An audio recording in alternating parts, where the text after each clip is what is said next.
But ఇద్దరికి ఎప్పుడు గొడవలు రాలేదా? ఈ ఫోటో ఎక్కడ పెట్టారంటే ఫస్ట్ టైం నేను కాలు మొక్కాను. అవునా? అమ్మా! ఏంటి ఫస్ట్ టైమా? పెళ్ళైనప్పుడు కూడా మొక్కలేదా? ఆ? లేదు. పెళ్ళైనప్పుడు కూడా మొక్కలేదు అంటున్నావు కదా, అసలు పెళ్లి స్టోరీ ఏంటి? పెళ్ళప్పుడు కూడా తెలియదా ధనరాజుకి పెళ్ళని? నేనే చెప్పలేదన్న నెక్స్ట్ డే. అంటే రేపు మన పెళ్లి. ఆ. ఓకే. అవునా? ఓకే. ఓకే. అంతే. ఎలా చేసుకున్నారు? గుళ్ళో పెళ్లి చేసుకున్నాం అన్న. పెద్దమ్మ తల్లి గుళ్ళో చేసుకున్నాం. ఇది మన ఈ జూబ్లీ హిల్స్. అంతే. ఓకే. ఎవరెవరు వచ్చారు?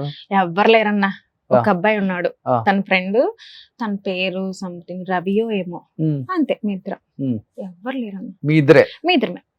అంటే అండర్స్టాండింగ్ ఏముందన్న, ఒకటి మనం పెళ్లి చేసుకోవాలంటే బేసిక్ గా ఏమీ ఉండక్కర్లేదన్న, రెండు మనసులు ఇలా కలిస్తే చాలు. That's it. సో తాళి ఒకటి తీసుకొని నువ్వు వెళ్ళిపోయావు. అంతే. ఏమి లేదు. అంతే.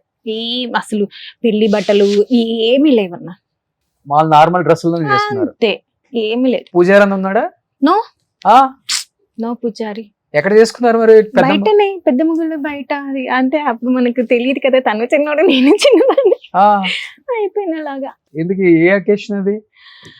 అది వరలక్ష్మి పూజ చేసినప్పుడు మరి బ్యాక్ సైడ్ ఉంటుంది. కలకాలం ఎట్లా భర్త హ్యాపీగా ఉండాలని చేసే పూజ, భర్త కాళ్ళు ముక్కితే తప్పేంటి? నేను ఇలా దొరికిపోతాను అనుకోలే. ఎక్కడ ఉందన్న ఈ ఫుడ్ యాక్చువల్లీ? ఏదో దొరికింది. అమ్మా! పిల్లలు ఇద్దరిలో ఒకళ్ళది నాన్న ఒకళ్ళది అమ్మ నేచరా, లేకపోతే? ఇద్దరు తనలాగే ఉంటారన్న. కానీ చిన్న బాబు కొంచెం, నేనేంటంటే ఎంత వర్క్ లో ఉన్నా వాడికి ఏ టైం అయినా సరే ఫుడ్ కరెక్ట్ గా ఇచ్చే వాడు. అసలు చిన్నప్పుడు చాలా ఫేర్ ఉండేటోడు అన్న. నేను కొంచెం బిజీగా అది కూడా అలా ఉండేటోడు యాక్చువల్లీ. చాలా ఫేర్ ఉండేటోడు అన్న. సెకండ్ అమ్మాయి కోసం ప్లాన్ అనుకున్నారా?